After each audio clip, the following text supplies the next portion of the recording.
Hello, brains. I'm guessing you clicked on this video because there's something you need to do, but you're having trouble getting started. If that's you, good news. I bet you won't even make it to the end of this video because you'll have already started.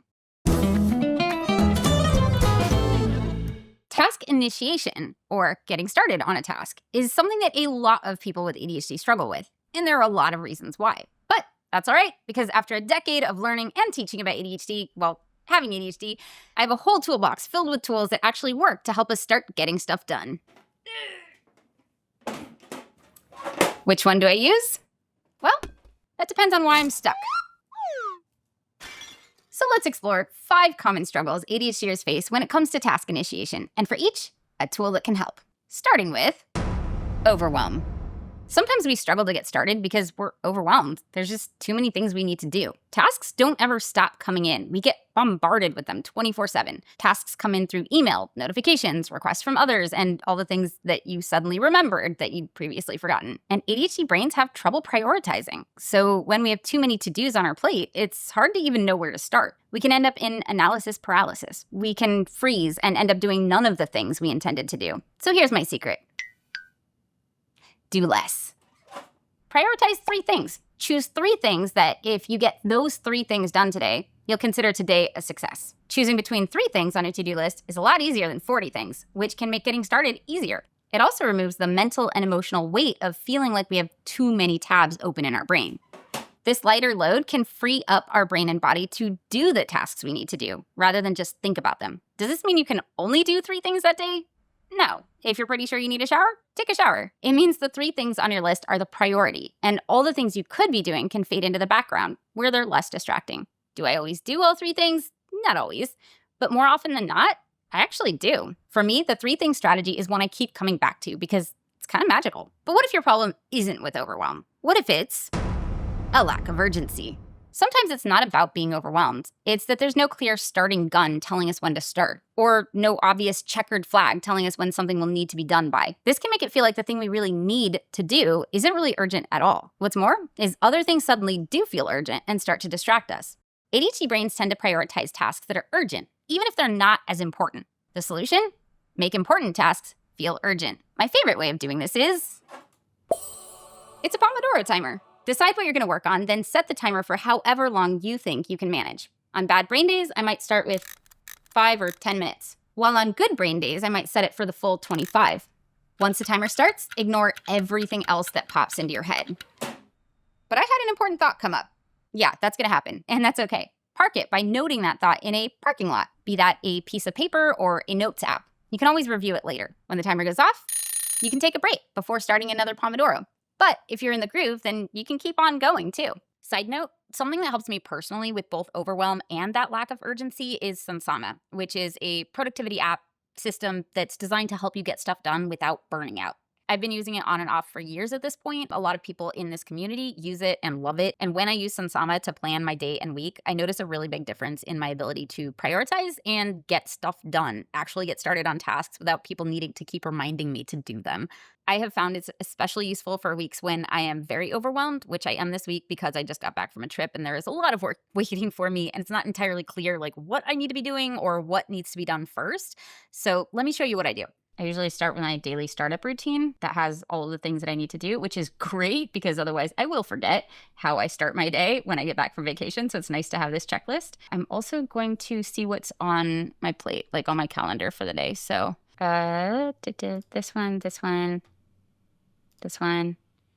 add, meet with producer, and talk schedule for this week.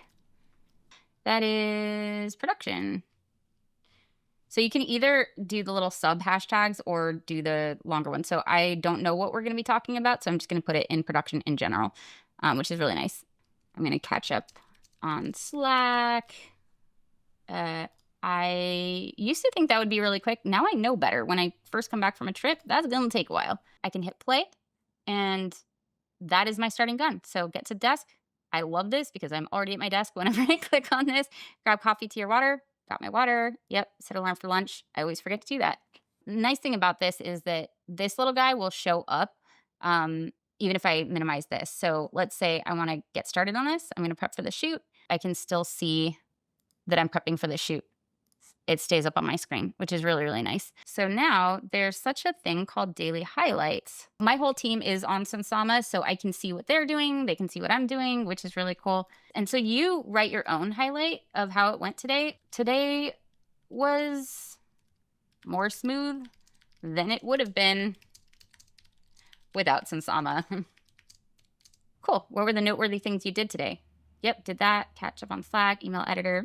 Not everybody needs to know about that. I can take that out. Prep for a shoot tomorrow. Sure. And then I can hit publish. You can try Sansama today. It's free to try, and you don't even have to put your credit card in because they're so confident you will love it. It's also very ADHD friendly of them. Very cool of them. Whether you use Sansama or not, I highly recommend some way to make sure that you know when it's time to get started on a task and what task it is that you need to get started on. That helps a lot with task initiation. By the way, you can also pair this strategy with body doubling. Check out our video about that here. But what if a lack of urgency isn't really the problem? What if it's just that getting started is gonna suck? Let's face it, not all tasks are fun. Some tasks, maybe most tasks, are lengthy, repetitive, or boring, which can be painful for ADHD brains. And pain? Our brains like to avoid that. So, to get started, treat yourself during the task. Yep, you heard me right. Reward yourself for starting, not just for finishing. Rewards for finishing a task often aren't motivating enough for ADHD brains because the finish line feels too far away. A small reward during a task often has more motivational power for our brains than a bigger reward at the end of a task, and it can provide the stimulation we need to actually do it. So, drink your favorite tea while you go for a walk, curl up with a cozy blanket while you write, watch fun YouTube videos while you declutter a doom closet, break out the good snacks while you study. If you need to do a thing that you don't feel like doing, pair it with something you do feel like doing, and you'll be more likely to be willing to get started. That's math. Sometimes, though, even with the best pairing, the task might still seem daunting. Sometimes it's not about urgency or the task being boring, it's that the task feels daunting. Organizing paperwork for taxes, planning a birthday celebration, making lunch, or filling out paperwork for that address change you should have done when you moved 2 years ago. Okay, 3. When a task feels daunting, my first go-to step is to break the task into smaller, more digestible steps. See, playing with Legos as a kid wouldn't have been a waste of time. Do it for a living now. Steps. Do you need to know all the steps before you get started? No, and usually I don't. I'll break down just enough to get started and get some momentum going, and then I can usually see the next step from there. For a more complicated project or on a bad brain day, you can also get help. We can ask a friend to help us break things down, but we can also use a free tool. A lot of people in our community use Goblin Tools, which has a magic to-do list feature for breaking tasks down. WikiHow is another great free tool I use. It tells you and shows you step by step how to do things, like anything. I wrote this song using a wiki's step-by-step instructions. That said, if the first step still feels daunting, it's probably still too big. Think of it like a staircase. If that first step is out of reach, break it down into smaller steps until you're able to reach it. And here's where you might notice the real problem, that there are too many barriers.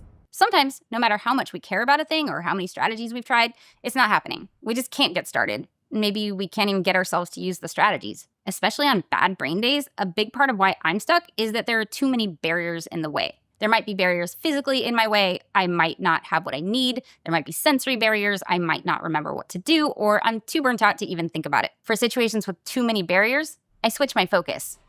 Removing barriers to doing the thing becomes my focus. I go barrier hunting. Let's get rid of some friction.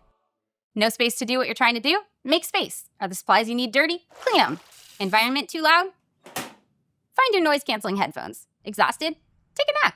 If you're not doing the thing anyway, you might as well tackle the barriers that are getting in your way. That way, the next time you attempt the task, it'll be so much easier to get started because you've cleared the path. Some days, our ADHD wins, but by removing barriers, we can make sure it doesn't have to win tomorrow, and we can still do the things that are important to us to do, just maybe not today.